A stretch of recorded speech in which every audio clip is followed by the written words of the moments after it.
second leg obviously coming up, and all eyes will be on it back at the Bernabeu between Real Madrid and PSG. Given with how it is now, PSG big favourites in this one with the 1-0 lead, especially from what people are saying about Real Madrid's performance in the first leg. And then on top of that, Sid, they've got some big holes to fill. Mundi and Casemiro not around for them. No, those are very big, very, very big holes from Real Madrid's point of view.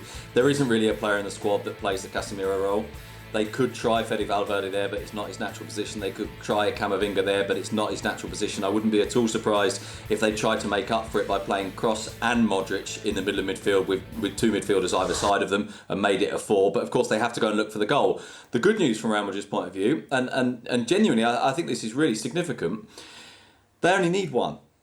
They only need one. There is no away goals rule this season. They're not in that position of jeopardy where they think, oh my goodness, if Paris Saint-Germain score here, it's gone. It's finished. If Paris Saint-Germain score the first goal, it's still not finished. They have basically, in truth, got away with that first leg. Despite the fact that Mbappe scored at the end, they have got away with it. They're in a position in which they can still find a way through. They will be worried about how much better the PSG were than them. They will be worried about the absences they've got. But they now know that they've been given a second chance. And they've been given a second chance that on the balance of play in the first leg, remember, 22 shots to 2. The balance of play in the first leg, they really shouldn't have this chance, and they've got it. And what have we seen with Real Madrid over these years? Even in those seasons where they've won 4 European Cups in 5 years, they were quite often a team that we watched and thought, we're not sure how good they are, but they have an incredible competitive edge, an incredible ability to still be standing, to survive, to withstand, and then hit teams when they really needed to. And they're in a position against Paris Saint-Germain, despite everything that happened in the first leg, where that could still happen. Well, Sid, the good news is they've got a Champions League winner multiple times over in Marcelo if they need to call on him, right? Oh, please. Oh, please.